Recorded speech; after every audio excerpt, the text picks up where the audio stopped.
Dear students, Assalamu alaikum.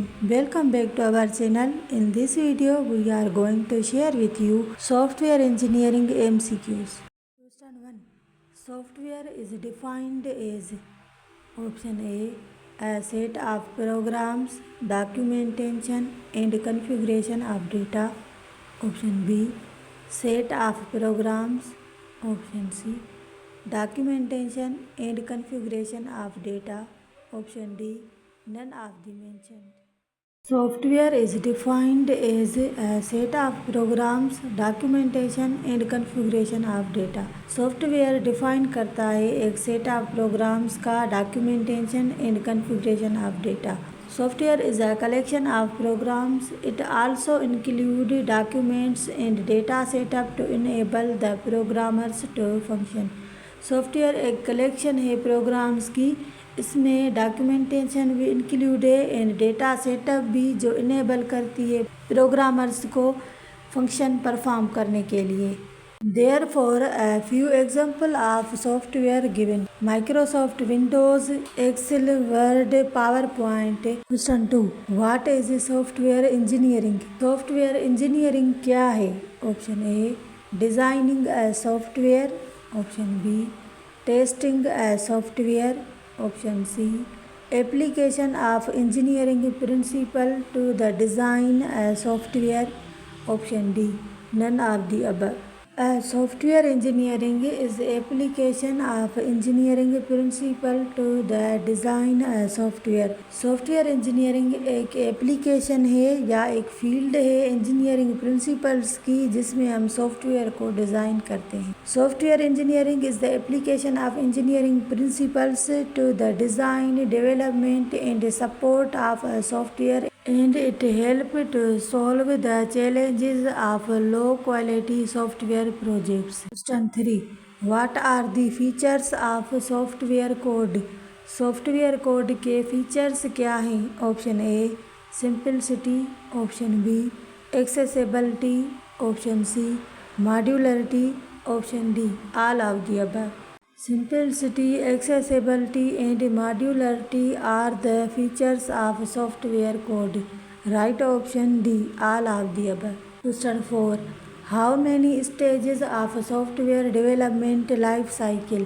Software development life cycle SDLC के कितने stages हैं? Option A 4, option B 7, option C 5, option D 11.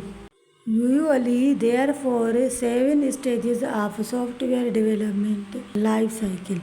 Generally software development life cycle SDLC के 7 stages है. The SDLC is most universally broken down into 7 core stages.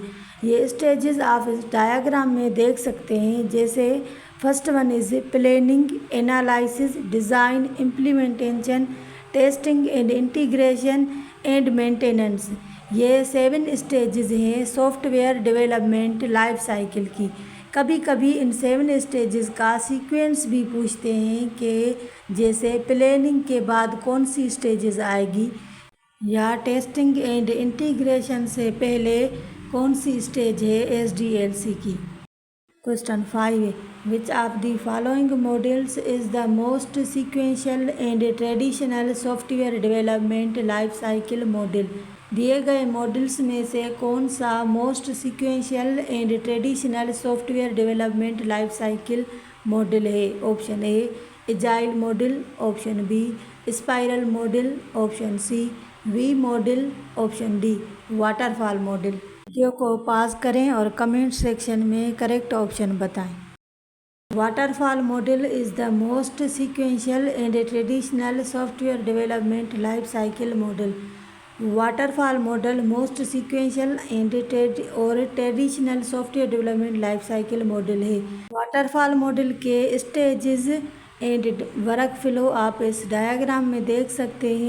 Waterfall model है 6 stages like requirements, design, development, testing, deployment and maintenance. जब हम एक software develop करेंगे तो हम इन सारे स्टेप्स को फॉलो करते हुए अपना टारगेट अचीव करेंगे. रिक्वायरमेंट्स गैदर करने से लेकर सॉफ्टवेयर की मेंटेनेंस तक, ये सारे स्टेप्स हमें फॉलो करने होते हैं जब हम वाटरफॉल मॉडल अप्लाई करते हुए कोई सॉफ्टवेयर डेवलपमेंट करेंगे। Question 6, the spiral model of software development is distinctly driven by which of the following? Option A project management milestone, option B coding speed, option C risk analysis, option D customer feedback. The spiral model of software development is distinctly driven by risk analysis. Spiral model is focused on identifying, evaluating, and mitigating risk in every iteration or loop of the project. Spiral model का focus होता है identify करना, evaluate करना और mitigate करना risk को project में हर loop के इटरेशन के बाद। स्पाइरल मॉडल की वर्किंग आप इस डायग्राम में देख सकते हैं। इसमें पहले आइडेंटिफाई कर रहा है ऑब्जेक्टिव, सेकंड रिस्क एनालिसिस, उसके बाद प्रोडक्ट डेवलपमेंट के बाद इवोल्यूशन होगी सॉफ्टवेयर की, उसके बाद फिर आइडेंटिफाई होगा ऑब्जेक्टिव के या जो हमारा ऑब्जेक्टिव था वो हमने अचीव कर लिया या नहीं।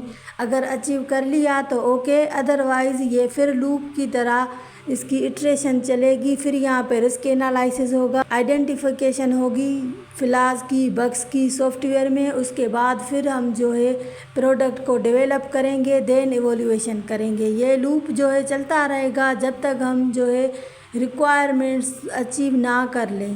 Question 7, what does the acronym of SRS stand for in the software engineering? SRS का फुल फॉर्म क्या है सॉफ्टवेयर इंजीनियरिंग में? Option A system review software, option B software reliability system, option C standard requirements source, option D software requirement specification. Video को pause करें और correct answer comment section में बताएं। The acronym of SRS in software engineering is software requirement specification. SRS का full form है software requirement specification. ये एक software requirement specification document होता है जो क्लाइंट सॉफ्टवेयर की सॉफ्टवेयर रिक्वायरमेंट स्पेसिफिकेशन बताता है या देता है सॉफ्टवेयर इंजीनियर को जैसा सॉफ्टवेयर उसे चाहिए। ये एक यूज़र की नीड होती है या रिक्वायरमेंट्स की एक लिस्ट होती है SRS डॉक्यूमेंट में। Question 8, testing a software component without looking at its internal source code structure or implementation detail is known as। Test करना सॉफ्टवेयर के किसी कंपोनेंट को विदाउट लुकिंग उसके इंटरनल सोर्स कोड स्ट्रक्चर को या इम्प्लीमेंटेशन डिटेल्स को, उस टेस्टिंग को कौन सी टेस्टिंग कहते हैं? Option A white box testing, option B grey box testing, option C black box testing, option D regression testing. Testing a software component without looking at its internal source code structure or implementation detail is known as black box testing. Black box testing में जब हम software का कोई component test करते हैं without looking at its internal source code structure या implementation detail. Black box testing focus करता है purely on input and output based on the software requirements. The tester tests the software as a black box, meaning they can't see or test the inner working of the code।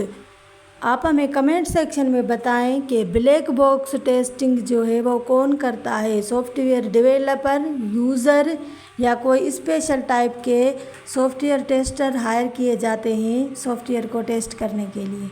Question 9, what is the primary purpose of regression testing? Regression testing का primary purpose क्या है? Option A to test the software on older operating system, option B to ensure the new code change are bug fixes have not broken existing functionality, option C to test the system under extreme workload, option D gather user feedback before official release।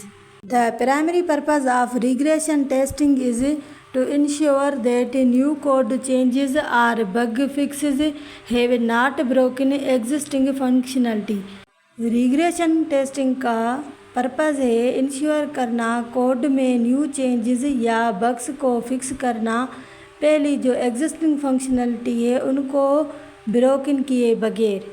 Regression testing perform की जाती है जब code modify किया जाए तो verify करने के लिए कि existing feature still work exactly as they did before the update. Update करने से पहले जो एग्जिस्टिंग फीचर्स थे वो काम कर रहे थे तो क्या वो अभी भी वैसे ही एग्जैक्टली काम कर रहे हैं। इसी टेस्टिंग को रिग्रेशन टेस्टिंग कहा जाता है। अब आप हमें कमेंट सेक्शन में बताएं कि रिग्रेशन टेस्टिंग जो है किससे कराई जाती है, यूज़र से या सॉफ्टवेयर डेवलप खुद करता है या क्लाइंट से करवाते हैं। Question 10, what are the attributes of good software. Good software के एट्रीब्यूट्स क्या हैं? Option A development, option B maintainability and functionality, option C functionality, option D maintainability. Video को पॉज करें और कमेंट सेक्शन में सही आंसर बताएं। Maintainability and functionality, these are the attributes of a good software. एक अच्छे सॉफ्टवेयर के attributes हैं maintainability and functionality. In software development, a good software also have additional attributes. Software development में एक good software के additional attributes भी होते हैं जैसे usability, efficiency, reliability, accuracy, robustness and integrity. These all are the attributes of a good software. Right option B, maintainability and functionality. Dear students, आपके कितने questions सही हुए आप हमें कमेंट सेक्शन में ज़रूर बताइएगा। Thanks for watching our video.